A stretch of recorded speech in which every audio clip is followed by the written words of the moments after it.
Vía Pública. ¿Qué tal? ¿Cómo están ustedes? Bienvenidos a Vía Pública. A las 0 horas, ¿se acuerdan anoche que le decíamos quedan 2 minutitos para la medianoche? Bueno, a las 0 horas de hoy miércoles, venció el plazo del que hacíamos referencia, hace 24 horas prácticamente, este plazo que las autoridades de gobierno le habían dado a Enel para restablecer la totalidad del servicio eléctrico a los miles de hogares que permanecen sin luz en la región metropolitana. Estos los que venían de arrastre desde la noche, tarde-noche del 1 de agosto, esa ventolera, ese viento huracanado que hubo, que dejó la escoba, la verdad, botó muchísimos árboles y en fin. Desde ahí ese gran corte. Bueno, de acuerdo al último informe publicado por la Superintendencia de Electricidad y Combustible, la SEC, más de 4.600 clientes solo en esta región continúan sin este servicio básico y muchos de ellos ya completan 13 días. 13 días, fue la noche del 1, 13 días. Usted se puede imaginar, porque 2, 3 ya debe ser puede ser complicado. 13 días es una situación bien dramática que requiere una atención especial y como decía el ministro, el 1 a 1. Hay que ir a esas familias y ver qué es para sacarla, porque uno puede entender que hay un problema estructural y grande, pero a esa familia en particular hay que devolverle la luz como sea, con generadores, dándole habitación en otra parte. No se puede estar 13 días sin luz en una situación como la que vivimos, además, todo tan electrificado, ¿no? Desde cocinar, en muchos casos, hasta calefaccionarse, qué decir de los electrodependientes. Bueno, el ministro de Energía, Diego Pardo, señaló que el proceso de caducidad sigue hasta que se reponga el último cliente de esta empresa.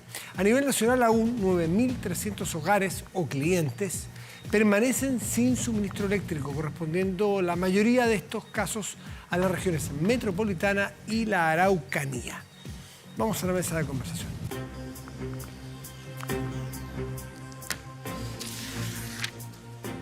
Fíjese que tengo en mis manos un informe sobre desarrollo humano en Chile del PNUD. Hemos visto en el último tiempo varios de estos que se enfocan en desigualdad. En este caso se toma del tema del cambio. ¿Por qué nos cuesta cambiar? Conducir los cambios para un desarrollo sostenible. Vamos a conversar con su coordinadora en la investigación del PNUD, Maya Silvetti. Maya es psicóloga de la Universidad de Santiago, doctora en Sociología de la Universidad Alberto Hurtado. Maya, muchísimas gracias por estar aquí. Gracias por la invitación, Matías. Déjame preguntarte, ir de macro a micro. El tener este título no condiciona desde ya una respuesta, porque alguien te podría decir, ¿le cuesta cambiar a Chile? Sería distinto. ¿Por qué nos cuesta tanto cambiar? Este título tiene que ver con la pregunta de investigación que se formula el informe y con la respuesta que da en el fondo. El informe parte, Matías, de un diagnóstico que es parte de un sentido común. Chile ha cambiado y sigue cambiando intensamente en los últimos años. Y tenemos ejemplos de sobra desde la reducción de la pobreza, desde el aumento de la esperanza de vida, desde el aumento de las tasas de escolaridad y un largo etcétera. Pero tenemos dificultades objetivas para cambiar. Y los ejemplos acá también abundan. Los intentos reiterados por reformar el sistema de pensiones, los intentos de cambio constitucional, las dificultades para resolver los problemas de salud. A Chile, Maya, ¿a Chile le cuesta cambiar? ¿A la humanidad hoy le cuesta cambiar? ¿Esto es un problema muy nuestro? Ustedes esto es un programa de las Naciones Unidas, entonces te puede permitir tener la sinopsis completa. ¿A Chile le cuesta cambiar más que a otros países? ¿Partir por ahí? Es interesante la pregunta. Desde el PNUD intentamos incorporar siempre miradas comparadas, ¿no es verdad?, de qué es lo que sucede en los otros países. Y los estudios, no solo diversos que hacemos en Naciones Unidas, muestran que en muchos sentidos es más difícil hoy que antes implementar cambios a nivel global. Por las desconfianzas persistentes hacia las instituciones, que es un problema global, hacia los liderazgos políticos, por la espectacularización, este fenómeno de la política, por lo que transmiten los medios, en el fondo las redes sociales, más bien, Entonces es un problema global. Pero lo que hace el informe, y eso es lo interesante, los informes sobre desarrollo humano son una radiografía del momento actual. En el fondo lo que hace es decir, bueno, ¿por qué a Chile le cuesta cambiar? Y ahí es una bajada que es bien nacional. Es sencillamente con nosotros, respecto a nosotros mismos. No, la potencia de mi perspectiva de los informes sobre desarrollo humano es que le saca una foto al momento actual, pero lo hace con análisis comparado en el tiempo. En el fondo nosotros tenemos una serie de datos de 30 años y esa es la riqueza en el fondo. Los famosos 30 años, de los cuales en muchas partes se estudia el caso chileno por la capacidad de cambio que tuvo. ¿Ustedes recogen eso también? Absolutamente. Esa es la primera parte de nuestro informe. O sea, decir aquí, Chile no está inmóvil, Chile ha cambiado muchísimo y los informes siempre han tenido ese espíritu en el fondo, reconocer los éxitos, pero también iluminar los desafíos. Y las paradojas también en este camino hacia el desarrollo. Hay cosas que van muy bien, hay cosas que no tanto. Y consideramos que los informes tienen precisamente esa misión. Siempre planteamos en el PNUD que los informes son un instrumento para generar preguntas, para abrir un debate, más que para dar respuestas.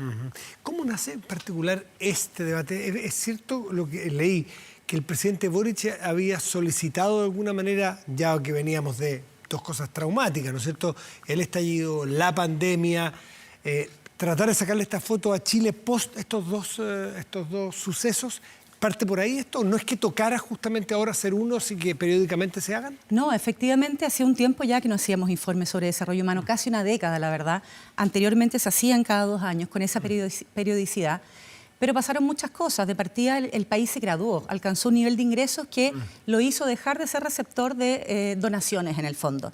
Y eso implicó una reestructuración al nivel del PNUD y un reenfoque también de las prioridades y se entendió que los informes sobre desarrollo humano, dado el nivel de desarrollo que habían alcanzado el país, no era necesario, pero sucedieron muchísimas cosas en el camino. Claro. Vino el estallido, vino la pandemia, vinieron los 2 intentos constitucionales y en ese contexto se solicita al Programa de las Naciones Unidas que haga un nuevo informe, asumiendo que este informe es nuestro producto insignia de alguna manera. Antes de entrar en cosas del informe, no podemos hacerlo completo, pero sí tiene una sinopsis que es muy interesante. Antes de eso, preguntar cuál es la metodología. Entiendo que es multimetodología, ¿no?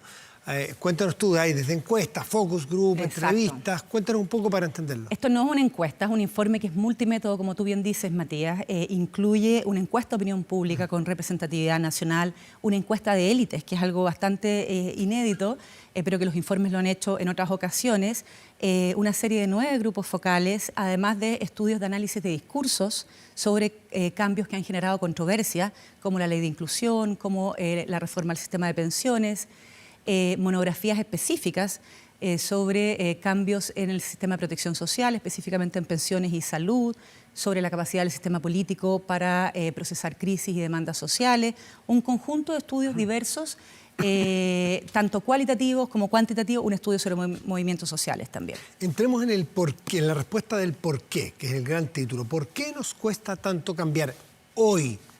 El informe plantea que pese a este dinamismo tenemos dificultades objetivas para cambiar y parte con un diagnóstico que es bien interesante y que tiene que ver con que estas dificultades para cambiar son percibidas también por las personas.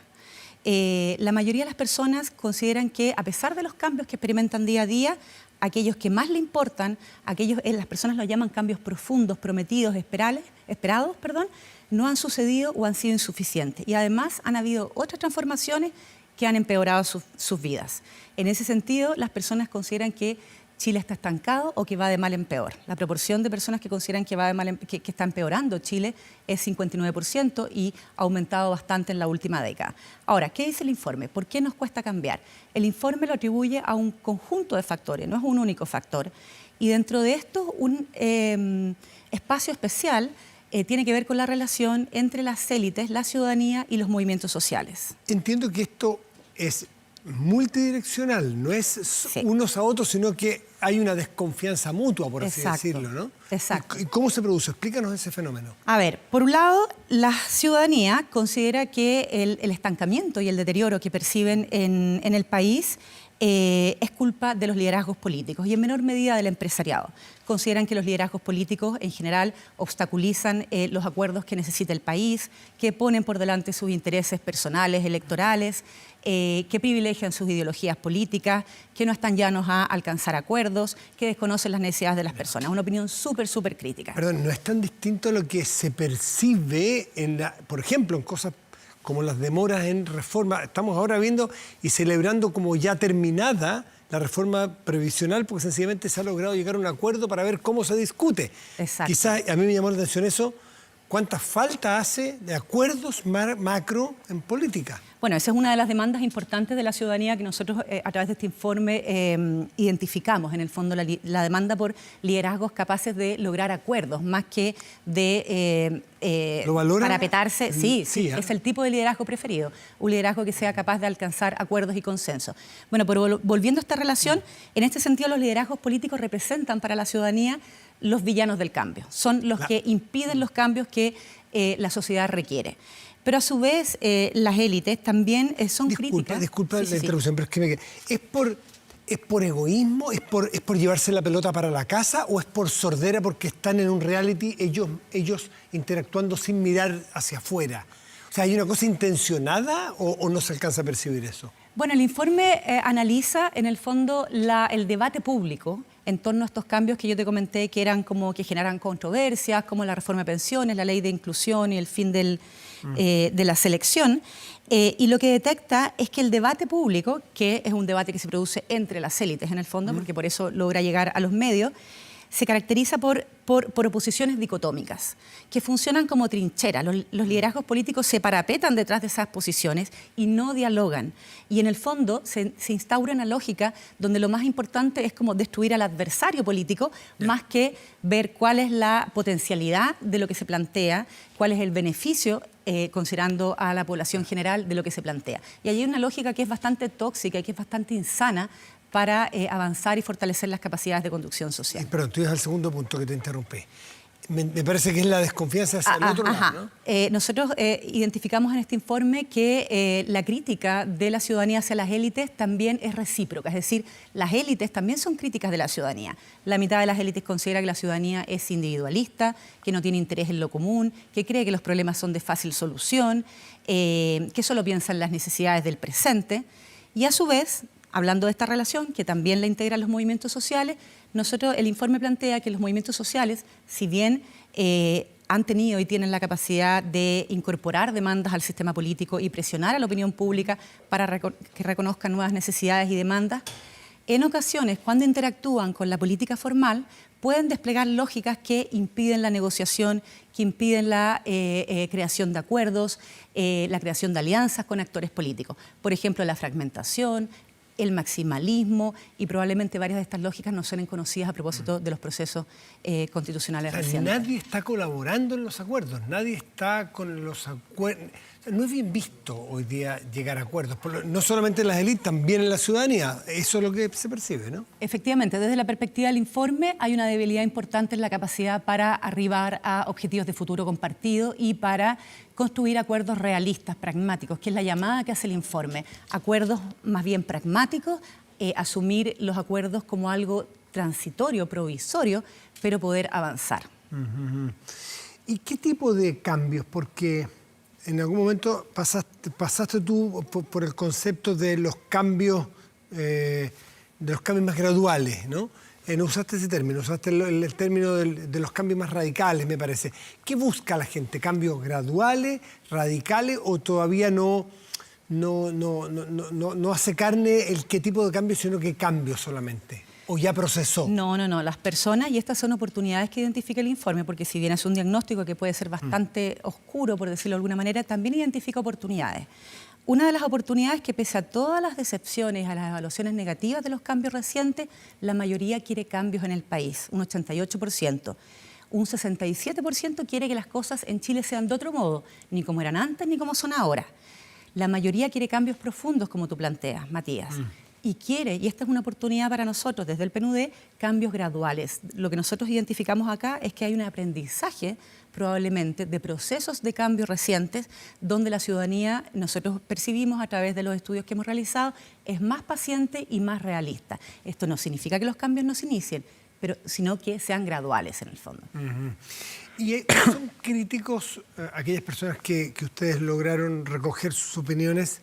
¿Son críticas esas personas a la forma en que se han intentado los cambios? O sea, ¿se hacen referencia concretamente a los dos procesos constitucionales, por ejemplo, que la base de esos procesos eran buscar cambios? Para eso era. No indagamos en eso explícitamente. Básicamente lo que te puedo plantear es que las demandas en el estallido, por ejemplo, continúan presentes. El 83% que se declaraba a favor de las demandas del estallido dice que continúa estándolo, pero no exploramos en concreto, precisamente porque durante la elaboración del informe estaban en curso los procesos constituyentes. Se menciona mucho el concepto de élite y las élites. ¿Hay distintos tipos de élite? Distintos tipos de élite. ¿Y quién es la élite? Las élites son diversas. Nosotros identificamos 4 tipos de élites. Quizás el tipo de élite más común, en el fondo, es la élite económica, ¿no es verdad? Representantes de gremios empresariales, etcétera. Pero también hay élite simbólica. Tú, por ejemplo, eres miembro de una élite simbólica porque tienes una incidencia en el debate público, porque los medios te escuchan, porque te siguen. También tenemos élite política, quienes ostentan cargos políticos y actúan como representantes. Élite simbólica, élite económica, élite política y élite social, quienes representantes de los movimientos sociales, de sindicatos, etc. También son vistos También como son élite. parte de la élite. Y la encuesta de élite incluye una representación de esos distintos tipos de élites. Y de hecho el informe hace un análisis de cómo se diferencian, y esto es bien interesante, las élites entre sí. ¿Y hay movilidad hacia las élites? ¿Hay gente que va ingresando en la élite? Poca. La élite chilena es más bien clausurada y hace un buen tiempo, esto lo demuestran muchos estudios, no solo los que hemos hecho en el PNUD, también la academia, y sigue siéndolo. Hay sectores de las élites que son un poquito más porosos, como la élite social, por ejemplo. ¿Qué es esto de la inhibición de la conducción? ¿Es difícil? ¿A qué se refiere con las lógicas inhibidoras de la conducción? ¿Que es difícil conducir? Lo que pasa es que el informe trata de identificar qué es lo que impide que Chile conduzca exitosamente los procesos de cambio que como sociedad desea o acuerda. E identifica básicamente 2 factores. Por un lado, esta relación que te estaba comentando entre élite, ciudadanía, movimientos sociales, pero luego un conjunto de lógicas, esto es lo que le llaman lógicas inhibidoras, que son distintos otros factores, en el fondo, que también inhiben las capacidades de conducción. Y dentro de estas están varias dinámicas subjetivas que tienen que ver con cómo las personas se relacionan con los cambios en Chile. Por ejemplo, la tendencia en las personas a exacerbar las capacidades individuales para lograr sus metas y proyectos, pero a invisibilizar el rol de la sociedad en el logro de sus proyectos. Y esto es bien interesante. En los focus group que hicimos, en general las personas no reconocían ningún impacto positivo de políticas públicas y no eran capaces tampoco de identificar o muy débilmente cambios recientes positivos. Y en la encuesta pasó lo mismo, o sea, tú preguntabas por distintos ámbitos, ingresos, pensiones, salud de calidad, educación, acceso de la mujer al trabajo remunerado y prácticamente, en general, en torno al 80% las personas decían que no había mejorado. Pero, sin embargo, y esto lo dicen muchas encuestas hacia atrás, no sé si en la parte de encuesta de esto recoge lo mismo, que hay una diferencia, hay una brecha entre la autopercepción y la percepción del macro, donde yo vivo. O sea, el país puede estar mal, pero mi ciudad está bien, o mi comuna está bien, o yo estoy bien, pero el país puede ir mal. Es decir, en lo cercano tengo una percepción distinta que a lo macro. ¿Se da esto aquí? No tenemos precisamente ese indicador, pero algo muy similar tiene que ver con la separación que establece la población entre el futuro personal y el futuro colectivo. Para la gente, para la ciudadanía, y esto lo vimos en los estudios cualitativos, pero también en la encuesta, da lo mismo si el país tiene crisis, si hay crisis mundiales, si hay bajo crecimiento, porque en el fondo el éxito o el logro de los proyectos individuales depende del esfuerzo personal. Eso está muy arraigado en la ciudadanía y nosotros consideramos que es algo que inhibe las capacidades de conducción social. De hecho, una de las recomendaciones que hace este informe es desarrollar una pedagogía cívica, transmitir en el fondo que los cambios implican costos, porque la ciudadanía tampoco está dispuesta a asumir costos por los cambios que desea y que el logro de los proyectos individuales no solo depende de cada uno, sino también de las oportunidades que cada sociedad provee. Las personas que ustedes abordaron, a ver si entiendo bien, ¿privilegian las iniciativas individuales por sobre las colectivas o ven que tienen más incidencia y pueden lograr más? O sea, ¿es que no les interesa lo colectivo o sienten que les es muy lejano? Tenemos resultados que son que apuntan a uno y otro lado. Por ejemplo, está esto de invisibilizar el rol de la sociedad y aquí yo todo me lo puedo, basta con mi esfuerzo, no necesito nada, da lo mismo si el país se cae a pedazos porque yo lo voy a lograr igual. Ya. Está esa tendencia, que es lo que te planteaba recién, pero al mismo tiempo las personas, por ejemplo, valoran y revaloran respecto de las comparaciones anteriores, de datos anteriores, los proyectos colectivos. Prefieren un país que tenga un proyecto colectivo a un país que permita que cada uno desarrolle su proyecto individual. ¿En qué se nota? ¿Qué tipo de proyectos colectivos hoy día valoran más que hace un tiempo? No lo preguntamos, Ya. pero el dato comparado es antes la gente prefería un país que permitiera que cada uno desarrollara sus proyectos sus proyectos individuales y ahora prefieren un país que tenga un proyecto común. Eso nos parece clave y nos parece que es una oportunidad desde el informe. ¿Y desde siempre se puede identificar esto en la historia de Chile? No sé si desde la colonia, pero ¿es de larga data o es un cambio relativamente nuevo? ¿Y cómo andamos respecto de nuestra cultura regional? Que tampoco somos tan distintos, somos países nuevos, con un origen común. Me refiero a los vecinos, por ejemplo. ¿Somos distintos a ellos en ese sentido? La tendencia a invisibilizar el rol de la sociedad es una tendencia a larga data. Los informes sobre desarrollo humano y también los estudios de la academia lo vienen mostrando hace rato. Es algo que se llama individuación social. Es como una manera de retraerse del mundo social y recluirse en lo privado. Y eso es bastante transversal, por lo menos en América Latina, con distintos términos, distintos conceptos, algunos más complejos que otros. Se manifiesta también en otros indicadores, por ejemplo, en la capacidad que las personas perciben para incidir en el país. Es bastante baja y ha ido disminuyendo a lo largo del tiempo. La mayoría de la población considera que puede hacer poco o nada para cambiar el rumbo del país versus lo que considera que puede hacer para cambiar su vida. Quizás porque sienten que la política, en grande, la política en general, y en Latinoamérica o Chile, al final no le responde. Entonces dice, no voy a sentarme a esperar que hagan cosas por mí, si no las hago yo no me sucede nada distinto. Está muy relacionado. De hecho, nosotros tenemos asociaciones en el informe que demuestran que la débil capacidad de agencia percibida para incidir en el rumbo del país está muy asociada con la eficacia que se atribuye a los liderazgos políticos. Mientras menos eficacia yo atribuyo a los liderazgos políticos, más tiendo a creer que no puedo hacer nada para cambiar el país. Maya, un concepto que hace muchos años da vuelta y parece ser muy indicativo de muchas cosas que nos pasan, que tiene que ver con la confianza interpersonal. Entonces, aquí siempre se explica, no sé, nos metemos en nuestras casas, le ponemos algunos cercos, poner doble chapa en vez de saber qué le pasa al vecino, en fin. ¿Cómo va la confianza interpersonal nuestra y si la gente valora eso como una virtud de la sociedad?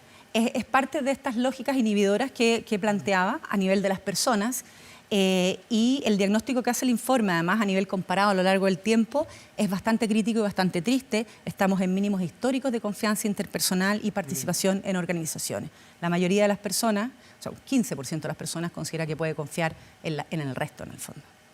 ¿Y esto en la confianza interpersonal se da con el resto, en todos los miembros de una comunidad? ¿O con los que tengo cerca en mi trabajo, en mi barrio? No lo exploramos así, más bien la pregunta apunta al resto de las personas, pero nos parece un resultado triste y un resultado preocupante. ¿Por qué? Porque en la medida que no confío en los demás, menos voy a involucrarme en acciones colectivas y en acciones que tengan objetivos compartidos en el fondo. Por último, es muy interesante la mención a las instituciones. También en el tiempo, y qué dice la fotografía de hoy respecto de la confianza que tenemos o cuánto podemos sentirnos parte de las instituciones o que las instituciones nos puedan ayudar. Bueno, el informe tiene datos de confianza en instituciones y seguimos con la misma tendencia, con una tendencia a la baja respecto de la confianza en las instituciones, que es parte también de tendencias globales, no es solo exclusivo de Chile, aun cuando la pérdida de confianza en instituciones en Chile comienza más tempranamente. Pero hacemos un análisis que es respecto de la capacidad del sistema político como institución específica para responder a crisis, demandas sociales, y el informe concluye que ha sido exitoso para responder a este tipo de crisis y el caos institucional que logra del estallido es un ejemplo de eso, pero que en relación a varias demandas claves para la ciudadanía, el sistema político no ha logrado dar respuesta. Y ahí analiza un conjunto de lógicas de obstruccionismo, las denomina el informe, de revanchismo, que mantienen a los liderazgos políticos atrapados en el fondo y que les impiden dar una respuesta oportuna a las demandas ciudadanas. Bueno, ¿por qué nos cuesta cambiar un informe bien profundo, bien amplio, hecho? ¿Cuánto tardó cuánto tarda hacer un informe de esta categoría? Usualmente tarda más de 2 años. Nos tardamos un poquito más porque el escenario nacional era muy volátil. Primero el primer proceso constituyente, después el segundo, etcétera. ¿Y trabaja cuánta gente en un informe como este? En este informe trabajamos 6 investigadores, pero además tuvimos un consejo consultivo con el cual nos reunimos en 3 ocasiones y compartimos impresiones, puntos de vista muy plural, de la academia, del mundo político, de los centros de pensamiento y también con rondas de expertos y expertas muy reconocidos que nos dieron opiniones muy sustantivas. Ahí está el informe. Este informe está gratuito, abierto, libre para quien lo quiera bajar en la página del PNUD, Programa de Naciones Unidas para el Desarrollo, pnud.org. ¿Sí? .org. Ahí yo por lo menos lo bajé, se puede descargar, ahí desde una sinopsis hasta el informe completo, lo pueden tener ustedes en sus casas, leerlo, mirar la parte que les interese o completo. Y Maya Silvetti, su coordinadora de investigación, te agradecemos haber estado aquí dando una pincelada. Y hasta el próximo. ¿En 10 años más será también, no? Esperemos que no, esperemos que sean 2 más. ¿Chile vuelve a clasificar como un país que hay que hacer más informes o...? Lo que pasa es que desde el punto de vista de los ingresos puede que no, pero también en los informes tiene que ver todo lo que va sucediendo, todos los hechos políticos, sociales. Todo se recoge. Exacto. Bueno, hasta el próximo, ya estuvimos en el anterior. Gracias, Maya. Mucho gusto, muchas gracias, Matías. Igualmente. Si no puedes tener el control total de tu empresa desde cualquier parte y en línea, Kame ERP es para ti. Facturación electrónica, integración en bancos, flujos de caja, remuneraciones, todo en un solo lugar y mucho más desde 12 UF al año. Toda la info en kame.cl o en comercial@kame.cl. Hacemos una pausa y volvemos. Espérenos.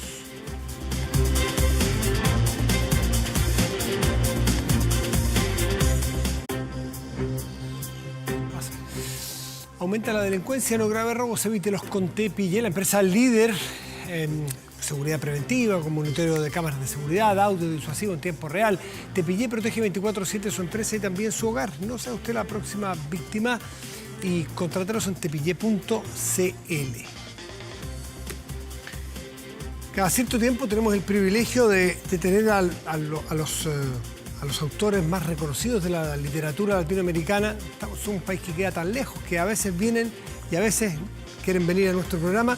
Y es el caso de Renato Cisneros, que usted probablemente lo conoce por sus obras anteriores y ahora está con El mundo que vimos arder, que viene, no es exactamente nuevo, pero aquí en Chile no lo habías venido a presentar. Renato, un gusto de tenerte aquí, muchísimas gracias y conocerte en persona. Gracias, Matías, un placer conocerte, venir al programa, conversar, encantado, de verdad. Bueno, no, periodista también de programas como este, en radio, en televisión en Perú, que es tu país natal. Sí. Pero también poesía, novela, columna. De todo. De todo. Pero ahora estás bien enfocado, y de eso estábamos hablando, muy enfocado ya en la novela, ¿no?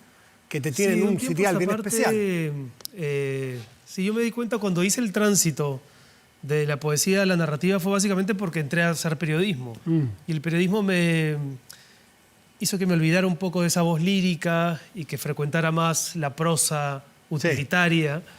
Sí. Y desde ahí empecé a escribir narrativa y la verdad es que no he dejado. Llegó un punto cuando escribí la novela sobre mi padre, La distancia que nos separa. ¿Que es tu libro probablemente más difundido, de más éxito, La distancia que nos separa? Sí, yo creo que sí. Si nos da el tiempo, vamos a volver a algo sobre ese libro porque es interesante. Es la historia de tu padre, que es un personaje real, un general peruano, que tiene... Sí. En fin, pero a ver si volvemos sobre ese. Pero el libro ha sido premiado, muy traducido a 8 lenguas, 8 idiomas, si no me equivoco, y ya te tiene girando por el mundo, ¿no? Sí, y de hecho cuando nos fuimos a vivir a España hace una década, también yo sentía que trabajando desde España podía por fin escribir sobre el Perú un poco más tal vez, e insertarme en un círculo editorial más próximo a mis intereses. Sí. Ahora, esta novela toca un tema que es muy peruano, pero también es muy chileno en algún momento, muy venezolano hoy día, muy, ecuatoriano, que es la migración, muy latinoamericana, la migración. Tú eres un migrante, muchos hemos sido, por circunstancias pequeñas, cortas, migrantes en otros países, sabemos lo que es. Y esto es un libro sobre, entre otras cosas, sobre la migración de dos peruanos, de dos tiempos distintos en la historia. Cuéntanos brevemente de qué va. Sí, son dos peruanos que dejan el Perú, que emigran en momentos muy diferentes, uno a finales de la década del 30 del siglo XX. Plena Segunda Guerra. Exactamente, y termina participando de los bombardeos sobre Alemania. Se enfrenta a una encrucijada moral el día que le dicen que tiene que bombardear la ciudad donde nació su madre, que es la única ciudad del mundo que él quiere conocer, Hamburgo. Cuando yo supe esa historia me atrapó completamente, pero luego sentí la necesidad de generar otra historia contemporánea con un peruano migrante más parecido a mí, pero no tan similar. No es autobiográfico. No, en tiene absoluto. elementos, pero... Tiene algunos elementos, pero que podrían ser también parte de la experiencia vital de cualquier migrante. Lo que me interesaba problematizar con la novela, Matías, por un lado es esa conciencia de que en nuestro árbol genealógico necesariamente ha habido historia de desplazamientos. Y yo creo que solamente si es que somos capaces de entender y de conocer esos desplazamientos que tuvieron que pasar nuestros abuelos o bisabuelos, tal vez podamos resultar más empáticos con lo que hoy nos resulta extranjero, sospechoso o foráneo. Todos somos de todas partes, ¿no? Es muy ingenuo creer que los territorios deben circunscribirse a las personas de ese lugar o que las personas de un lugar deben vivir ahí nada más. ¿Por qué elegiste hacer esta narración en dos voces o en dos tiempos, con los elementos comunes de la migración, del origen peruano? Pero ¿por qué? ¿Por qué elegiste uno va a Estados Unidos y el otro va a Europa? Son caminos distintos, tiempos distintos, ocupaciones distintas. ¿Por qué elegiste hacerlo en dos voces? Te soy sincero, yo me iba a quedar con la primera historia, la del peruano que termina participando en los bombardeos. Me parecía lo suficientemente potente como para generar una novela en torno a esa historia. Pero año 2020, yo estoy escribiendo la novela y sentí que otra novela sobre la Segunda Guerra Mundial podía ser un poco cansino, un tema tantas veces revisitado. Sentí que la guerra era un asunto muy anacrónico. Mira tú qué ingenuidad, porque en los años subsiguientes lo único que ocurrió fue que la lógica de la guerra volvió a restituirse con toda su brutalidad. Tiene una actualidad dramática. Sí. Y lo otro, eso por un lado, y lo otro es que a través de este personaje contemporáneo yo podía también volcar mi propia experiencia de migrante, hablar de los tipos de migración de los que yo he sido testigo. La mía fue una migración muy privilegiada, absolutamente ventajosa. Yo me fui del Perú sin haberme tenido que ir del Perú. Llegué a Madrid sabiendo dónde iba a vivir, con un número de seguridad social, etc.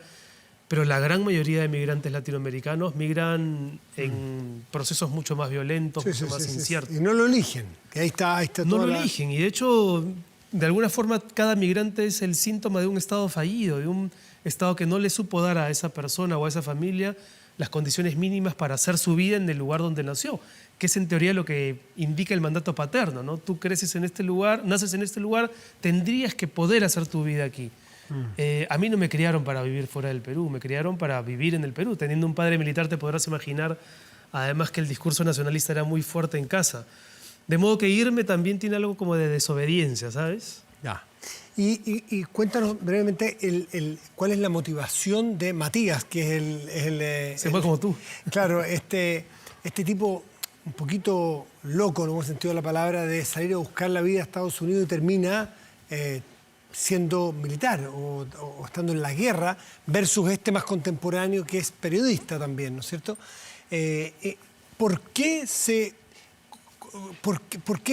primero, de los años 30, por qué se va del Perú? ¿Por qué elige irse? Se va del Perú huyendo de la violencia del padre.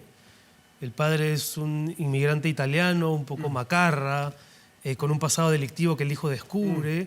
No tiene ninguna simpatía por su padre. Y más bien lo que quiere es, como te decía hace un instante, conocer Hamburgo, ¿no? Vincularse con esta familia materna que él siente que... Pero no parte por Europa, parte por Estados Unidos. Su plan es irse a Estados Unidos, hacer dinero y luego llegar a Europa. Luego llegar a Alemania.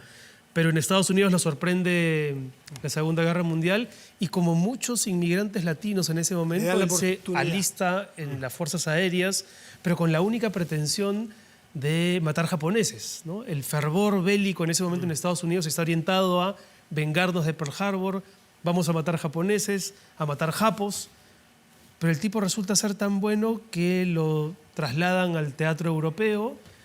Y ahí es cuando le dicen... Se encuentra con la paradoja de Hamburgo. Tienes que bombardear la ciudad de tu madre, que es un poco como que te digan, tienes que acabar con tus propias raíces, tienes que borrar un poco de tus propias señas, ¿no? Y la razón del segundo migrante es un migrante más parecido al tuyo en ese sentido, que sale en la búsqueda de o sale forzado. Es un migrante más contemporáneo que sale del Perú con la excusa de una maestría, Ya. que Muy no se siente latino- del todo cómodo en Lima, o tal vez se siente demasiado cómodo en Lima y por eso huye de esa comodidad, pero que luego también ve su mundo arder, porque todos los vínculos Sí. que en un momento resultan ser vitales empiezan a fragmentarse o directamente a desaparecer. Su esposa se divorcia de Sí, él, así parte, de hecho. vuelve a Lima. Una alemana. ¿Perdón? Es una alemana. Es una además. alemana, sí, es una alemana que se divorcia de él, vuelve a Lima para intentar recuperarse de ese divorcio, se da cuenta que con sus padres tiene menos temas en común de los que creía y que con sus amigos hay unas distancias políticas tremendas. Ese tema, te lo leí en una entrevista también, es bien interesante en el mundo de los migrantes, que cuando vuelven a sus países se encuentran con otro país, con otra sociedad, con otra familia incluso. Sí. Eso es factor común en la migración, aparentemente. Yo creo que sí, yo creo que sí. Uno deja un país y cree que ese país no cambia, ¿no? Lo congela. Lo congelas, se queda como una suerte de eso, sí, congelado, pero cuando regresas te das cuenta que no, que cambió mucho, cambió tanto o más que tú, y que en realidad lo que has venido evocando es el país de tu infancia, el país de tu adolescencia, el país donde empezaste a ser adulto, el de tus primeras experiencias vitales, pero ese país ya no existe, ese país es otro. Yo cuando me fui al Perú en el 2015 era un gran momento para vivir en el Perú. El Perú estaba atravesando una serie de crisis, de rachas muy positivas, pero poco tiempo después se volvió el agujero negro que tal vez siempre ha sido. ¿En qué proyecto estás ahora? Estoy metido en un par de historias. Una de ellas tiene que ver con el año 2000. El año 2000 en el Perú para mí es un año que no ha terminado. Es uno de estos años que terminan porque el calendario dice que terminaron, pero cuyas secuelas nos siguen afectando. Es el año en el que se destapa la corrupción del fujimorismo. ¿Es en el que autogolpe, es el 2000? El autogolpe fue el 2002. 2000. Sí, fue el 2000. El 2000 Sí. fue el año en que empiezan a propalarse los videos de Montesinos. Y con el año 2000 siempre existía, no solamente en Perú, en todo el mundo, el prejuicio apocalíptico de que el cambio de era, ¿no?, iba a significar el fin del mundo. Y yo creo que para el Perú fue algo apocalíptico. ¿Tú estás escribiendo sobre el Perú, el 2000 en el Perú o no? Sí, ¿O sobre el año 2000 en el Perú. A mí me tocó trabajar en el Congreso justo en ese momento. Yo estuve presente en el Congreso peruano cuando se transmitió el primer Vladivideo y cuando el congresista implicado intentó salir por la puerta falsa, pasó por la oficina donde yo estaba. De modo que quiero hablar de ese proceso de decadencia, porque fue un momento crucial del que ya te digo, no hemos salido. Le ha costado mucho, claro. Sí. 6 o 7 presidentes entre presos, defenestrados, vacados que le llaman ustedes. En el Perú la figura presidencial, Matías, se volvió como una unidad de tiempo. La gente se dice, hace 4 presidentes que no nos vemos, hace 5 presidentes. Hablemos un segundito sobre tu libro que ha tenido más difusión, el libro donde aquí mismo en el canal te reconocían, yo leí tu libro, en la distancia que nos separa. Y es la historia muy biográfica, muy personal tuya con tu padre, Luis Federico Cisneros, ¿no? Sí. Un general de ejército que fue ministro en gobiernos tanto democráticos como dictadura, con Belaúnde como con Morales Bermúdez. Con Morales Bermúdez. Un padre que no sé si tuvo alguna condena, no sé si estuvo vinculado a algún caso de violencia política. ¿Tuvo alguna condena No tuvo ninguna condena. Pero es un personaje controvertido y conocido. Fue muy controvertido porque él, digamos, cobra un protagonismo político y mediático en los años 80, incluso un poco antes, cuando ya era ministro del Interior, y es un actor muy ubicable cuando el proceso terrorista empieza también a manifestarse. Y como él tenía toda la escuela argentina, él había nacido en Buenos Aires, Sí. se había formado con estos hombres El que con gaucho los años... Cisneros, El gaucho, le decían el gaucho. Sí. Y se formó, su criadero militar estaba constituido por hombres que con los años se convirtieron en genocidas, ¿no? Videla, Galtieri, Viola, son hombres que yo recuerdo desde niño como los amigos argentinos de mi padre, sin saber ni entender qué cosa significaba eso. Y mucho tiempo después, cuando a él ya le toca asumir estas responsabilidades políticas, si bien la dictadura peruana nunca fue todo lo sanguinaria que fue la Claro, chilena o la sí. argentina, fue una dictadura muy colaboracionista y él nunca ahorró elogios para sus viejos colegas argentinos. Y llegó a dos cosas que interesan mucho, que te lo preguntan.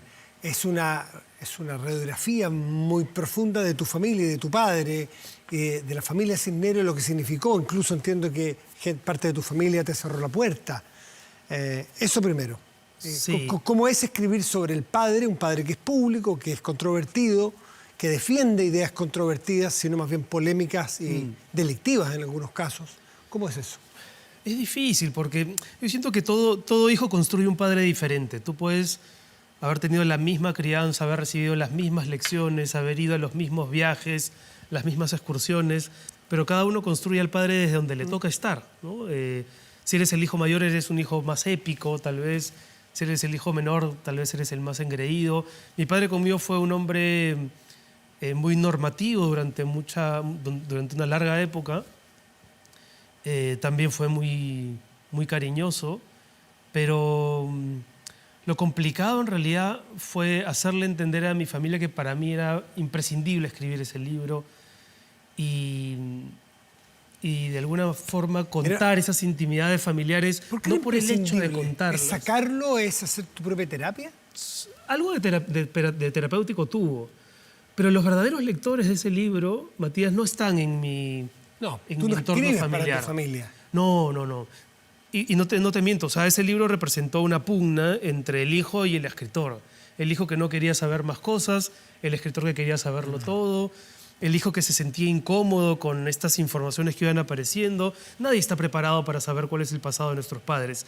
Ese es un territorio arenoso del que es mejor saber contadas cosas. Pero cuando uno ya se mete a averiguar, te encuentras con muchas cosas que pueden incomodarte. Luego el libro ha ido encontrando a sus lectores en otra parte. Y a mí lo que me parece más notable es cuando la gente hace el trasvase entre lo leído y lo vivido para pensar en sus propios padres o en su propia familia, en los secretos familiares que traen a cuestas, que es al final lo que termina uniéndonos a todos. Y eso tuvo costos altísimos para ti, ¿no? ¿Familiares?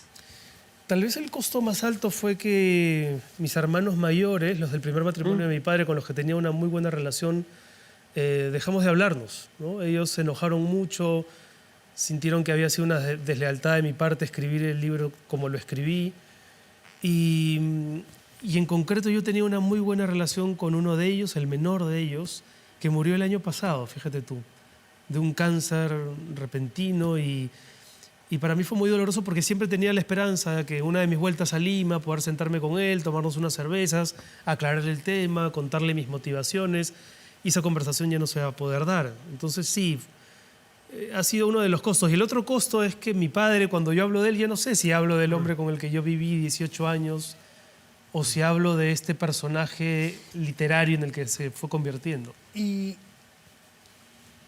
has vuelto a escribir de tu biografía? ¿O le rehuyes porque inconscientemente tiene un costo y prefieres escribir de estos personajes ficticios? Un personaje como Matías o este personaje sin nombre que es un periodista. Sí. Bueno, escribí 2 novelas sobre mi familia paterna. Cuando yo conté que estaba metido en una novela sobre la Segunda Guerra Mundial, ellos fueron los primeros en celebrar el giro temático. Por fin, ya deja de hablar de la familia. Pero no, cambié este tema básicamente porque sentía que también ya se había cerrado un ciclo con lo familiar. No sé si lo vaya a reabrir en el futuro. Quería también moverme de mi zona de confort, si es que se le puede llamar así, aunque ya te digo, no tuvo nada de cómodo escribir sobre mi familia. Y quería probarme con la ficción más convencional, ¿no? Mis novelas anteriores han estado muy ligadas a la memoria familiar, trabajo con documentos como fotos, testamentos, archivos. Aquí era inventarme la vida de este hombre desde el primer momento. Mientras te escucho, recuerdo cosas de Vargas Llosa en su trayectoria muy personal, desde la Ciudad de los Perros hasta las historias, ¿no es cierto?, con su madre cuando se va a Bolivia a vivir también con el marido de su madre. También de alguna manera se tiene que ir de su país. Y luego ya sale de lo familiar y cuenta historias del Perú. Sí. Cuenta muchas historias del Perú. ¿Dónde te ves más hacia adelante esta narrativa? ¿Desde Europa mirando Latinoamérica, mirando Perú y tu cultura? Yo creo que no voy a inventándote dejar de hablar. historias. Yo creo que no voy a dejar de hablar del Perú, ¿no? De hecho, muchos libros escritos por peruanos, libros que son canónicos y fundamentales para los peruanos, para explicarnos a nosotros mismos quiénes somos, fueron escritos fuera del Perú. Por eso es que me parece una falacia cuando se le reprocha a alguien que vive fuera que opine sobre lo que pasa adentro. ¿No? ¿Tú qué hablas si tú estás muy cómodo allá? Perdón, los comentarios reales de Garcilaso se escribieron en España. Buena parte de la obra de Vargas Llosa se escribió fuera del Perú. Sí. Parte de la obra de Vallejo, la más consistente, se escribe fuera. Igual Ribeiro, Bryce Echenique. Es decir, a veces hay que salir del país para mirarlo con ganancia. El dicho popular es a veces que afuera del bosque se ve mejor. Sin duda. Porque adentro los árboles no te dan perspectiva. Totalmente. Son dos miradas, no una mejor que la otra quizás, ¿no? Totalmente, sí. Yo creo que pierdes algo en el contacto diario también, pero se gana en perspectiva, creo. Fuiste un bloguero muy productivo y muy conocido. Del 2017, por ahí estuve, ¿no? 2007. 2007. Un bloguero. Dos cosas. ¿Has borrado blogs? ¿Hay blogs que te...? Porque esto en Twitter pasa mucho, que la gente intenta borrar Twitter, es antiguo. ¿Has borrado blogs?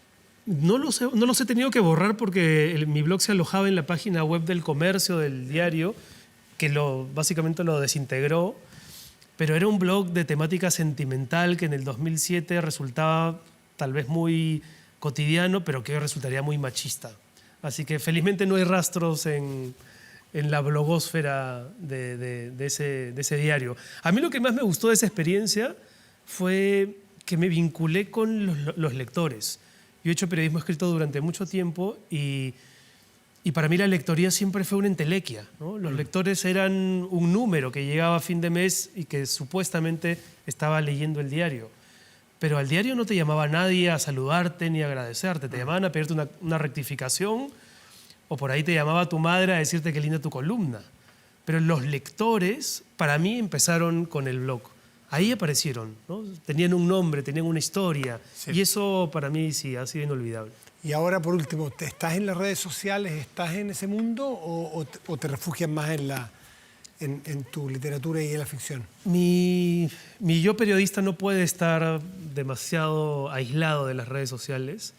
Lo que sí trato es de no participar. Me he impuesto el desafío de no opinar de todo, ¿sabes? Porque siento...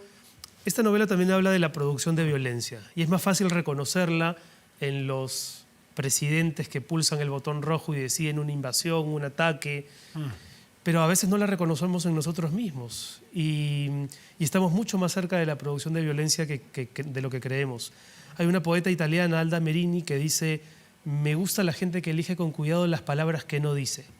Yo creo que las redes sociales deberían servir también para eso, para soportar la tentación de escribir de todo, ¿no? Y solamente poner nuestras opiniones cuando sintamos que son relevantes. Renato Cisneros, El mundo que vimos arder, su última novela. Usted la conoce por otras que tiene, otras obras. Muchísimas gracias por estar aquí. Un placer. Mucha suerte con este libro aquí, con esta lectoría chilena que te conoce y probablemente va a ir a buscar esta nueva producción. Que te vaya muy bien. Muchas gracias, Matías. Hasta la próxima. Y si no puedes tener el control total de tu empresa desde cualquier parte y en línea, Kame ERP es para ti. Facturación electrónica, integración en banco, flujos de caja, remuneraciones, todo en un solo lugar y mucho más desde 12 UFs al año. Toda la info en kame.cl o en comercial@kame.cl. Hacemos una pausa y volvemos. Espérenos.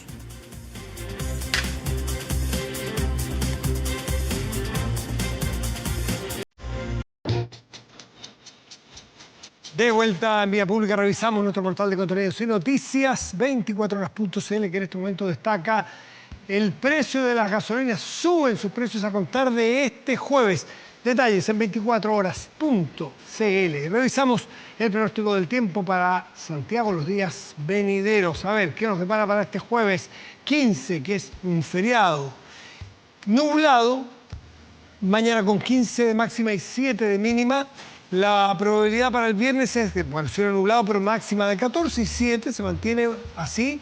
Un poco más cubierto hacia el sábado, con máxima de 13, mínima de 5. Domingo y lunes, parcial, nublado, sale un poquito más el sol, pero mire, el lunes tenemos con 15 de máxima y 1 grado, baja un poco más y se amplía justamente la variedad térmica para este día lunes.